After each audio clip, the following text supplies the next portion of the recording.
gentlemen of the press, let me welcome you to this press briefing session on the State of the Nation address which was delivered by Nana Addo Dankwa Akufo-Addo, President of the Republic of Ghana, and to indicate that rightfully we will debate him and debate the issues on the floor of Parliament.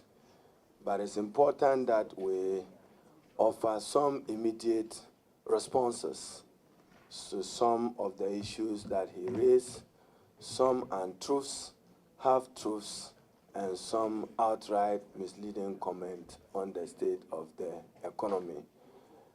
Those of you who listened to the president would have been wondering whether he was still on a party platform campaigning for vote, or he was now the elected president of the Republic, who was speaking as the head of state of the Republic of Ghana. But we are not surprised and we were not perturbed, because he himself said that Ghanaians should anticipate tough measures to end their many sufferings that they promised in the MPP manifesto. Many of you who heard him again indicated that there is no fiscal space. Yet he did not provide an opportunity and an explanation to the Ghanaian people how he intends to find the fiscal space. Even as we are aware that his promise and pledged tax cut, his statement could only be crampy of paradoxes and contradictions.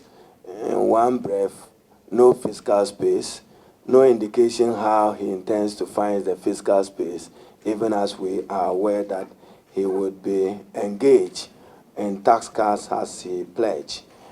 It is also to be noted that many other sectors of the economy were left out.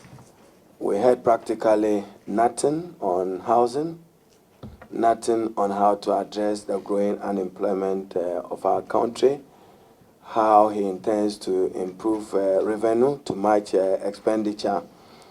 And practically, he lost an opportunity and was still doing the rhetoric of the Nana Addo Bawumia administration. And ladies and gentlemen of the media, our very own backyard, I'm referring to even Bimbila. There was no comment on it, even as it poses a major threat to our national peace and security, and what he is seeking to do as President of the Republic to enforce law and order and also to protect life and property. Distinguished ladies and gentlemen, it's also important that I state that it is not enough for the President of the Republic just to come to Parliament and his is to condemn the continuous intimidation, harassment of public servants. There are men and women within the public service, the local government service, and the civil service. And those of you who are familiar with developments in the Buzia era, we are justified to be worried and concerned. And therefore, it's not enough for the president to pontificate and just state that I condemn those acts. Those of you who remember, even in the run-up to the handing over, President Mahama had cause to draw his attention to the rampaging youth. Even this morning, we are still being told that public institutions are still being attacked, and men and women working for the state feel uneasy and uncomfortable. Therefore, let me say here and now that President Akufo-Addo's stance on this act of lawlessness is most disappointing, especially as he touts himself as a champion of human rights and someone who upholds fundamental freedoms. We know that many of these occurrences have resulted in infractions of the rights of other persons. His justification and equalization of these shameful acts makes him sound more like the commander-in-chief, as I indicated, of a vigilante group than the commander-in-chief, as we know and respect him, of the armed forces of the Republic of Ghana. I will turn to this subject later in this presentation. Even before we address the claims made by the president, we note the total absence of any acknowledgement of positives that the new administration may have taken over, including a few examples. Ali, we are aware that he has not introduced any tax instrument in the Republic, but he managed to get $13 million to pay the armed forces. It certainly meant that something good and something well was being inherited by him by the previous administrations. He also was dead silent on investment and programs that resulted in the first major economic event of the administration, which was the naming of the FPSO John Agyekum Kufuor by the First Lady of the Republic in Singapore barely 2 weeks ago. So when he comes waxing debt, Ghana's debt have increased. He should at least have acknowledged that part of the debt is the investment in the FPSO, which is a major investment in the energy and gas infrastructure, which will contribute to guarantee the energy security of our country. The silence on the fact that the current government would not have to look for 750 million this year to redeem the 2007 bond that it issued without a plan of its payoff is also significant. So those of you who know finance very well, if you borrowed in 2007 and the tenor was 10 years, it would have been due for payment in 2017. We had to borrow, and we are not ashamed about it as an administration, because it's one of the fiscal instruments which was available to us as a government. And again, note that the MPP opposed the establishment of the sinking fund and refinancing that has eliminated the fiscal risks involved. So if the previous NDC administration did not establish the sinking fund, I'm sure today they would have been struggling, if not hustling, to be able to set off that particular issue. We will await the budget to discuss other positives of the present Mahama NDC legacy, including the establishment of the Ghana Infrastructure Fund and the Ghana Exim Fund that they intend to use to finance some of their presidential initiative.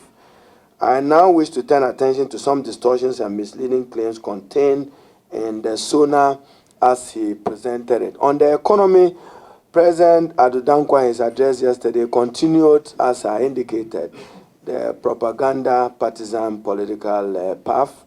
We recall the statement then of Vice Presidential candidate, now Vice President Bawumia on 8th September on matters relating to the economy, as if he got his schooling on the economy only from his vice, and that the president painted a very grim picture imaginable of the Ghanaian economy.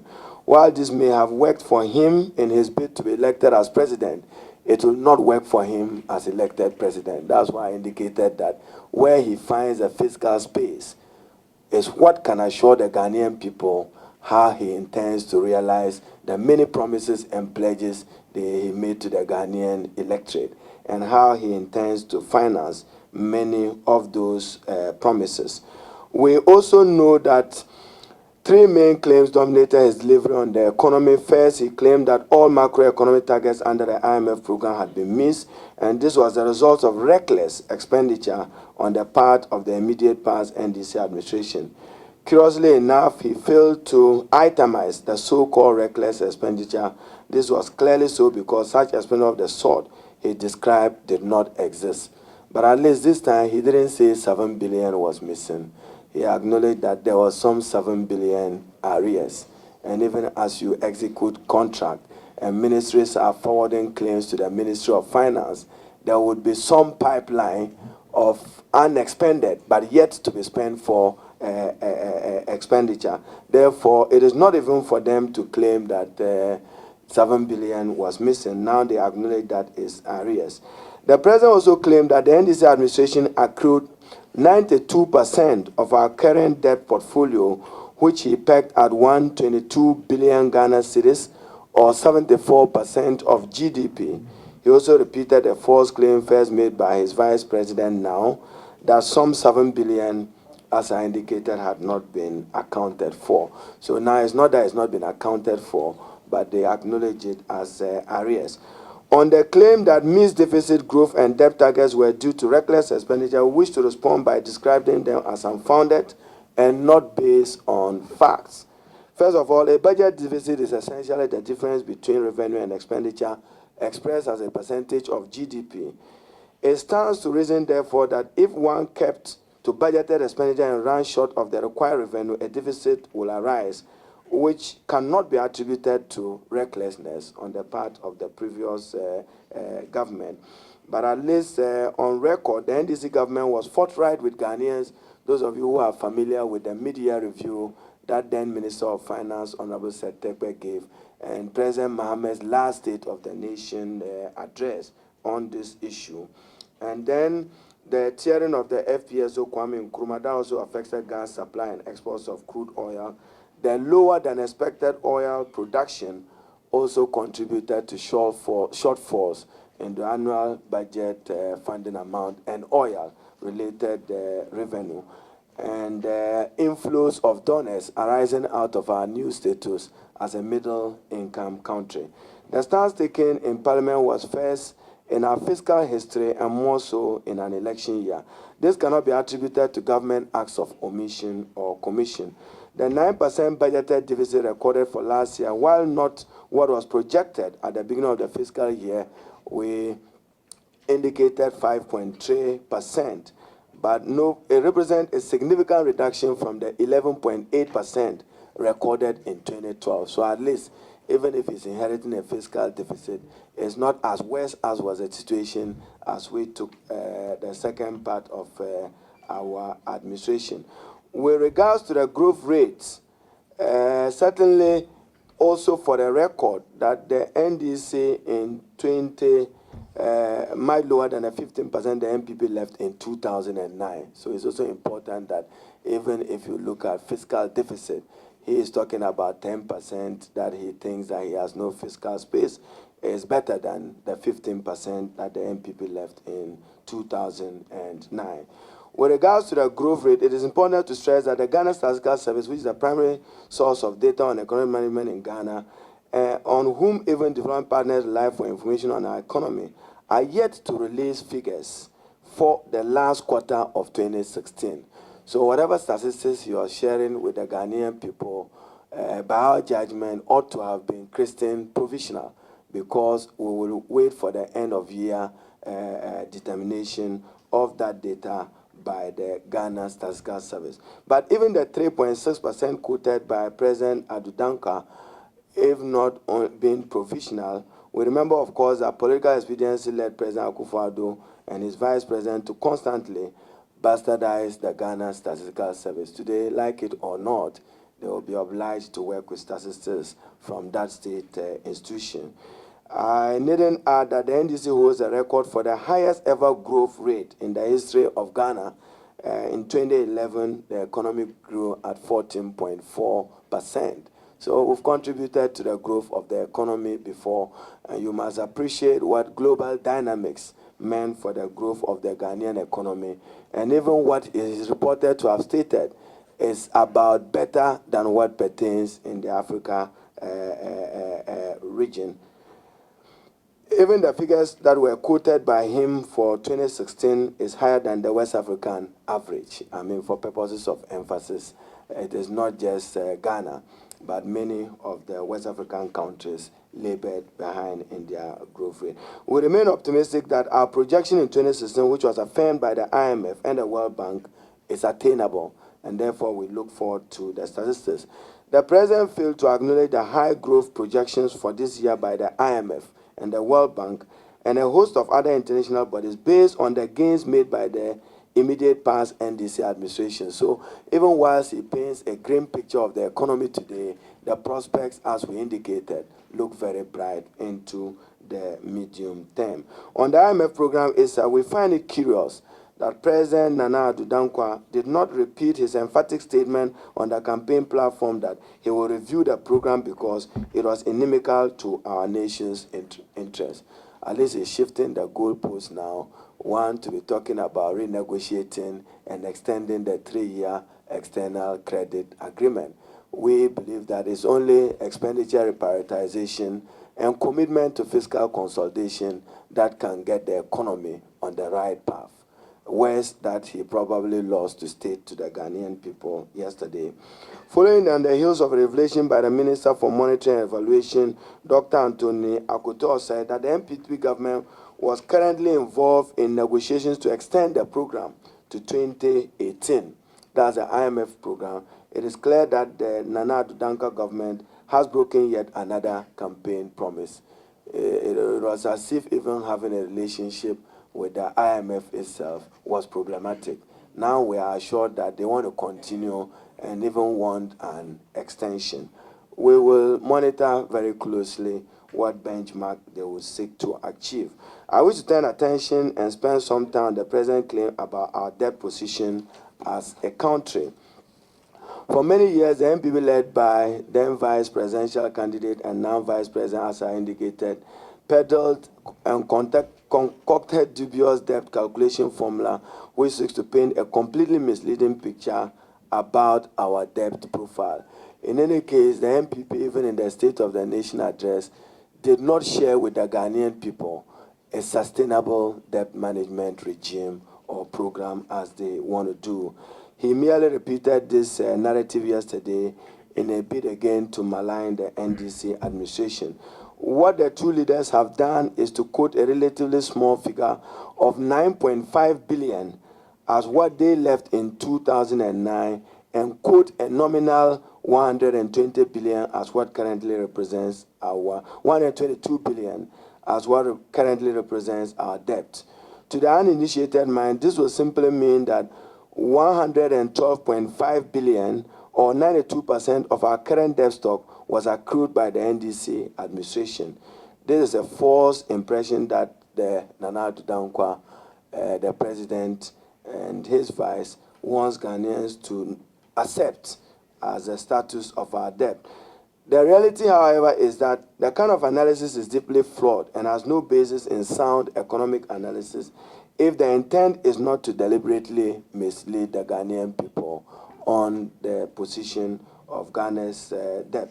The truth of the matter is that a uniform formula has been used since time immemorial to assess our debt position as a country.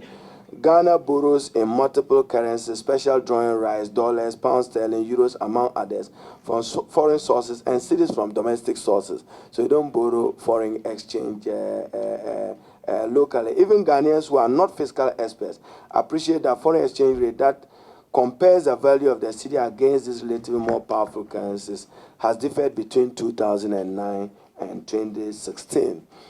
Due to the need for uniformity in reporting under this multi-currency contract, the debt is usually denominated either in dollars or in cedis. To know how much we owe in dollars, all debts, irrespective of currency borrowed in, are converted to dollars at the exchange rate prevailing at the time of the assessment. To convert it to cedis, it is then multiplied by the prevailing exchange rate of the cedi to the dollar.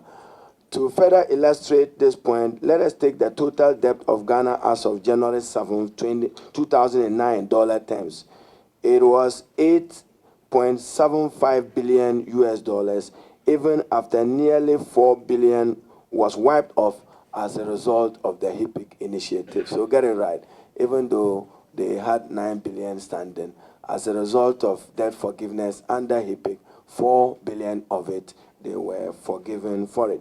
As an exchange rate of $1 to 1.2 cedis at the time in December 2008, this gave the much valued 9.5 billion quoted by the president. We all know that the exchange rate is about 4.3. So why use a quarter of the value of the currency today to make such misleading and dubious claims to the Ghanaian public? Our current total national debt is 29.37 billion US dollars.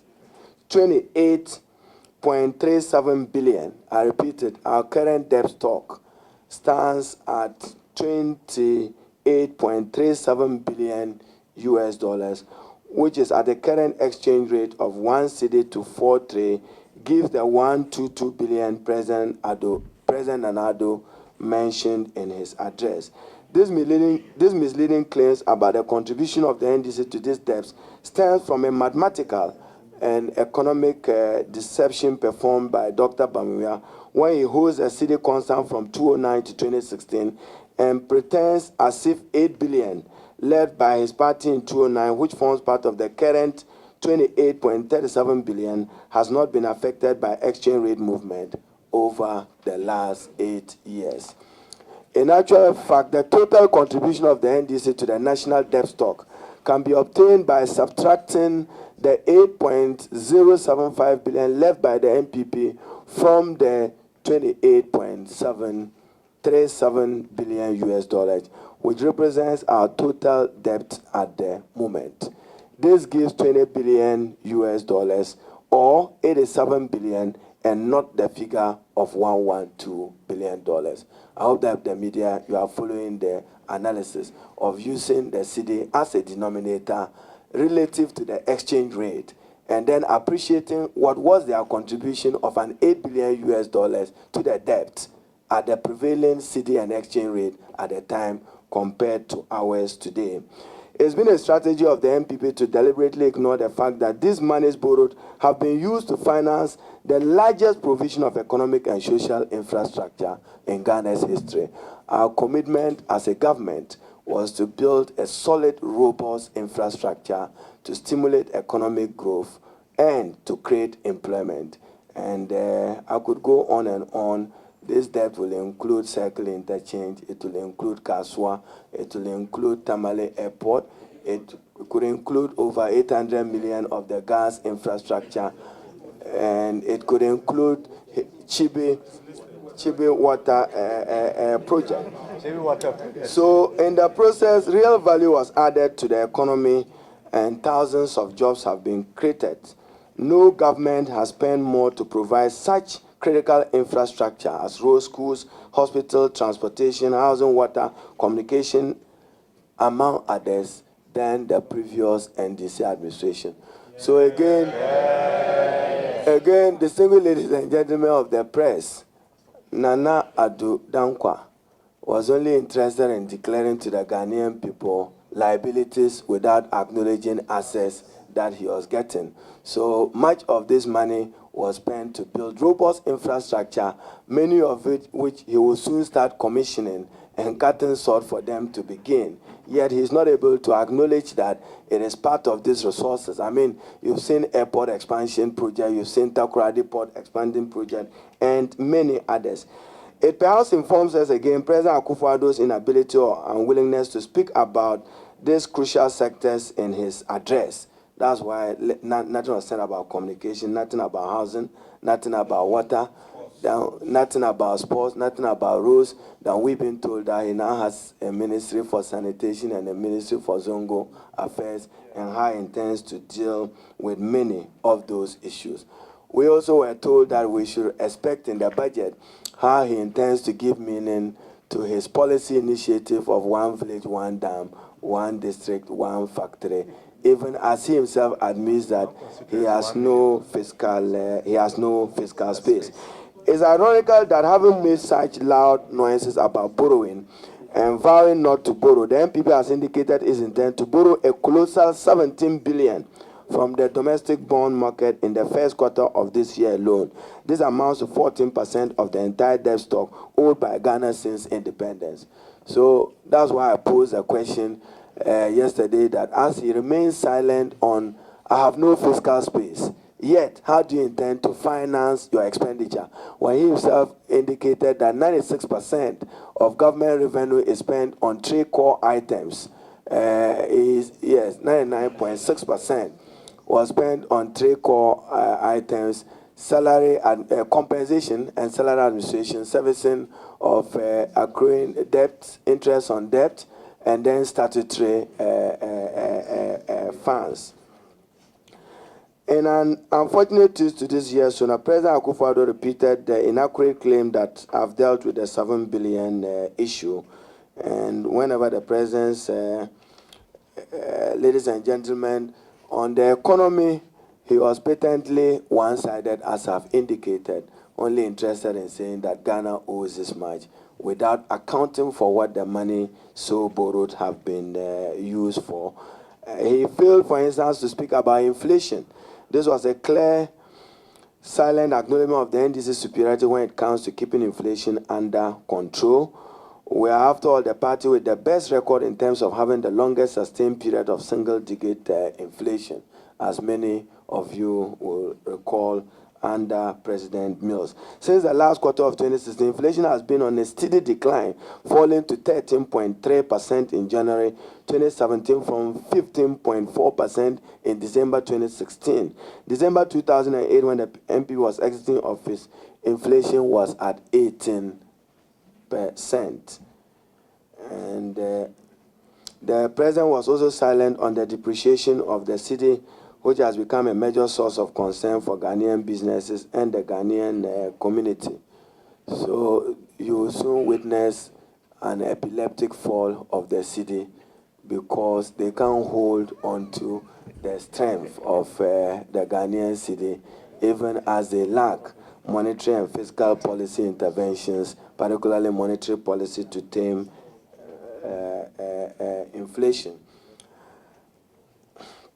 To put this in perspective, the city performed much better in an election year 2016 under the NDC than it did in 2008. So relative statistics, another election year under the NPP when it fell by a catastrophic 25.3%. So you can compare the two records. Conspicuously missing in the present take on the economy was the performance of the Treasury bill rate under the NDC. From 24.5% in December 2013, the 91-day Treasury bill rate is now 16%. A drastic decline. Nothing was heard from the president on several initiatives by the NDC government, which have created new sources of revenue to support economic growth and help meet some expenditure items. A case in point is a sinking fund established by the NDC government, through which over $350 million has been realized to help pay off the MPP first $750 million bond. We got the sinking fund established so that they have no difficulty even as we enter 2017. Mention can also be made of the petroleum funds, which includes the stabilization fund and now the famous heritage fund, with the MPP through its senior minister only last week sought through role conflict between senior minister and minister of finance. We warned at it just at this same table who to believe and who to listen to, the senior minister or the minister of finance. In one breath, one assures us that they will use the heritage fund. The other says we would not use the heritage fund. Whatever it is, some money have accrued to the heritage fund because there was discipline by the successive administration of this country, including the NDC government. This selective approach by the president when discussing the economy is symptomatic of the general lack of conduct by the NPP in matters relating to the economy. Sufficient work has been done by the NDC to facilitate further economic growth and its consolidation. Acknowledging same will take nothing away from the president if he did, by just saying that yes, I'm inheriting this debt, whether Adare is 74% of GDP, but this is expenditure relative to the borrowing, which was to build the infrastructure as we indicated. Ghanaians are not in the mood for convenient politicking and rampant excuse making. So many of you will know that the president, to paraphrase him, I'm in a hurry. He was in a hurry to end the State of the Nation address than being in a hurry to share with the Ghanaian people his detailed program to deal with the many sufferings of the Ghanaian people that they identified and recognized during their campaign. On the energy sector, the president claimed that 2.4 billion of debt has been left by the immediate past NDC government. What he did not add was that these are legacy debts accrued over a period spanning 4 governments under the 4th Republic. So the legacy debt of 2.4 billion is not just the last 4 years of President Mahama or the last 8 years of NDC, but attributable, as I know, many of it to financing of subsidy and dealing with foreign exchange losses over a longer period of time. They include price policies such as subsidies and foreign losses, as I've mentioned. And then he said it may result in a near collapse of the banking sector. He gave his own statistics. This is essentially worrying when evidence abounds of work done to address this issue. Though this mechanism, the portion of the debt owed to the banks amounting to about 2.2 billion Ghana cedis was restructured by leveraging 250 million Ghana cedis that had accrued from the energy sector levy. So, distinguished ladies and gentlemen, even as he cried loud on an outstanding energy sector debt of 2.4 billion, through the NDC, the energy sector levy was introduced in order that it will be used to finance VRA and ECG and to offset the outstanding legacy debt. So he only mentions 2.4 billion without sharing with the Ghanaian people accruals from the energy sector levy that they will soon be using if they are already not using that.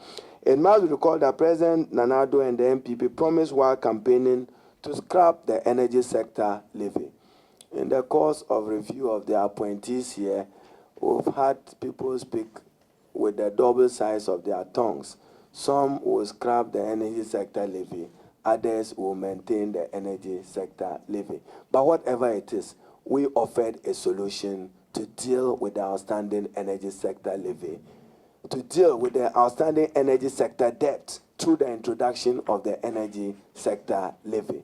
A record that we remain profoundly proud of, and let them tell us tomorrow whether they would not use the energy sector levy and its accruals in the running of this economy and to improve the economy of our country.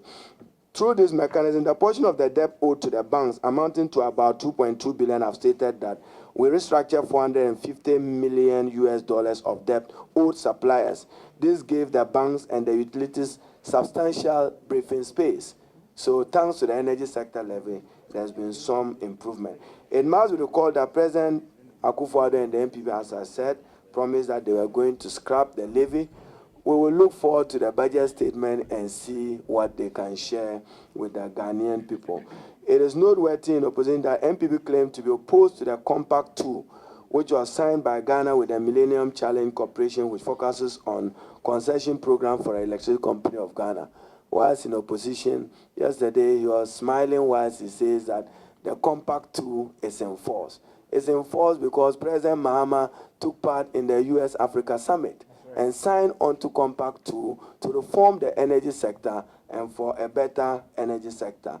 Indeed, as President Nana Addo stated, part of the problem had to do with labor and just portions of the agreement that sought to oust the laws and constitution of Ghana that needed fine-tuning, and ECG workers being assured of job security, which President Mahama did when he addressed the May Day in Wa. He gave every assurance to all the workers of ECG that even as he pursues the implementation of Compact 2, he could guarantee them of their job security. Nana Addo Dankwa, the President and the MPP have come to terms with a painful truth that the concession plan was the best option for salvaging the fortunes of the NDC that he is now embracing, ECG. So part of the difficulty with labor was the appointment or the determination of a concessionaire. Yet he accepts now that Compact 2 with this concession plan will improve the fortunes of the ECG. Their promise to review the Compact has met with the objective reality that the rhetoric have given way to a new tune, because I personally heard the US ambassador say that it was not a matter they could walk back to review. But in their naivety, they still said that when they come, they will review Compact 2 with the U.S. administration. It is our hope that they see through that important exercise to its logical conclusion. The insincerity is not the best for a start. Still in the power sector, President Akufo-Addo indicated in his address that his government intends to list VRA and Gridco on the Ghana Stock Exchange. The media, you heard him. He will list VRA and Gridco on the Ghana Stock Exchange.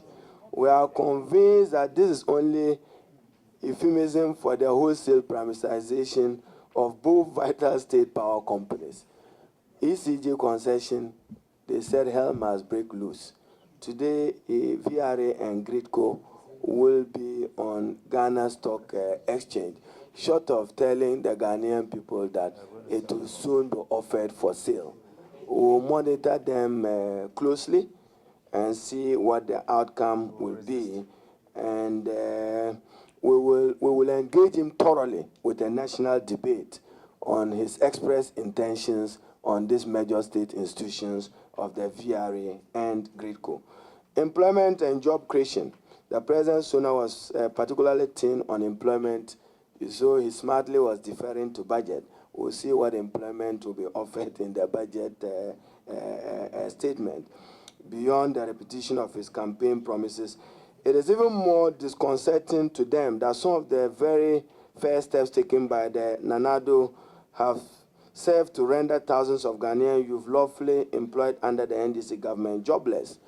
You have a government which says is concerned about the employment of young people, yet 205 employees of national service, whatever it is, they are Ghanaians, are asked to go home because probably they were employed by the previous administration. God save this country.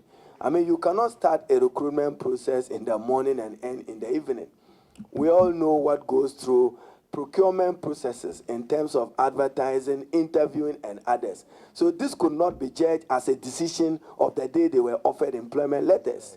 They must have gone through some process and some clearance. Even that is not being respected. We are told that about 110 middle-level staff of Cocoa Board have been asked to go home. 634 nurses who have received financial clearance in various public health institutions have been thrown out of the job. 8,634. And for this, very important, just before the elections, we had a request of about 25,000 nurses. The Ghana Registered Nurses Association met with me and then Minister for Health, Honorable Alex Segbefia, to deal with the outstanding issues of nurses. We managed to give financial clearance for only 8,634. So there's an additional over 20,000 nurses who are still waiting out there. These are the young people they promised jobs. And probably these young people voted for them with their honest belief and faith that at least they will smile and not be told that your clearance, there's a problem with it. The young people are not interested in who gave clearance. What they want is bread and butter on their table. And they want jobs. That he must be seen doing. We are told that another 265 police recruits who have reached advanced stages of training have had their dreams of entering the police service crushed by an unreasonable decision to dismiss them. If for nothing at all, wait, 2017 and 18, you also recruit police. When they recruit them, they will be Ghanaian police, and they will work for the people of Ghana. These are persons who have also been asked. So we are having a revisit of some Buzia-era tendencies in this particular administration. And we are worried, and we are very concerned. 525 national security personnel have also been shown the exit and asked to go home by this government. At best, they could redeploy them. So at worst, you have 9,739 persons in want of a job and in want of a living because of the petty partisanship of this administration, and to allow partisanship to cloud their judgment instead of the general good of our country. Ladies and gentlemen, we will still lament the spirit of lawlessness that has characterized the conduct of tax loyal to the MPP. And like I indicated earlier, condemnation is not enough. They should walk the talk and punish all persons associated with this. I'm told that this morning, even Tamale Teaching Hospital, they chased the CEO and locked up his office. Youth Employment Agency office in Sagnarugu, National Health Insurance in Bwedu, have all been victims, including NADMO. Let us remind the president that he's not coming through a military coup d'etat. He came through a process, a democratic elected process, and therefore he must be seen respecting the rights of persons, and he must call those rampaging persons to order.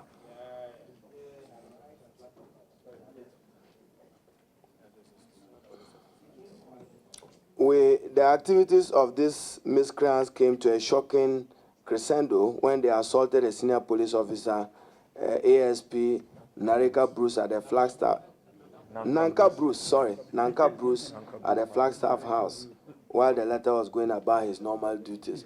We are told that they are suspecting those who gave out the video footprint, and some persons may be suffering even in detention. They should release those people immediately. If they believe in the rule of law, if you do wrong and you are caught on camera, it is wrong. And it is not for you to trace who exposed the wrong. It is what is important is to right the wrong doing. And further to this, the president must ensure a cessation of the unwarranted harassment and seizure of property belonging to figures of the NDC. After 60 years of nationhood, I think that our democratic process must be the richer and the better. The continuous intimidation, public servants, civil servants, local government officials feeling insecure and unsafe is not the best for our country. And let the MPP be reminded that they have no monopoly over those acts, that they have no monopoly over those acts. And therefore, for the good of our country, they must work with us to end the harassment, the intimidation of innocent civil, public servants, and local government servants who are serving their country. He also created a grave omission when he said charity begins at home. The president did not utter a word on the regrettable carnage that has led to unacceptable deaths in Bimbilla. So we remind him that it's not just about what pertains elsewhere, but within his own backyard. He is concerned about developments in Gambia. We are also concerned about the insecurity in Bimbilla. And we've already put them on alert that let nobody come tomorrow regretting that there's an incident in Boku or in Yendi, and now we are coming to safeguard life and property after life have been lost. I think that they must act well on their intelligence and work decisively to punish any person associated with the commission of this crime.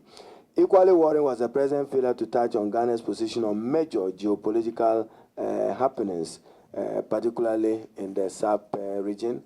We heard practically nothing about the situation in the U.S. On immigration, its consequence and effects on the Ghanaians. Brexit, a major economic decision of the UK, its implications on our economic and trade relations with the UK into the future. The economic partnership agreement had been signed. Nothing was said about it. It also has economic implications on our trade relations with the EU and many others. And on the local scene of education, I'm sure on health, he only tactically decided to talk about national health insurance. But for those of you who listened to President Mahama in the campaign, we offered, and I'm sure it's the idea they are running around and they went to say Heritage Fund. President Mahama has said that we could dedicate a certain percentage of the annual budget funding amount to improve the financing of the national health insurance. So those of you who listened to President Nana Addo Dankwa yesterday, he was more on statement of problems than professing solutions for them. He was very brilliant at stating the problem. I inherited a debt. I inherited an ailing economy, and only said that he will fix what has been broken. We'll see how he gathers what he would use to fix that. We ever took note of the president's assertion that the Takoradi to Paga railway line will begin this year. From the western to eastern corridor will be initiated this year. Here too, there was no acknowledgement by the president of the significant work done by the NDC government to open up the railway sector. And the John Mahama administration completed the beginning of the western railway line by constructing the secondary Takoradi and Kojo Krom rail line, and then the railway master plan, which will form the basis for any further development of that sector, was drawn up by the NDC administration. An amount of $300 million was secured by the NDC government for the construction of the Tema to Akusumbo rail line, and it is our expectation that this project will be faithfully executed by this government. In the road sector, funds were secured for or work had commenced on the following important projects that we look forward to their completion: the Pokwasi ACP Junction Interchange, the Obechibi-Lamte Interchange, the Volvo Bridge, the Flower Port to East Legon Flyover, the Tema Roundabout Interchange, among others. In the water sector, we also are proud of our record of the government must build on the 80% water coverage achieved by the NDC administration.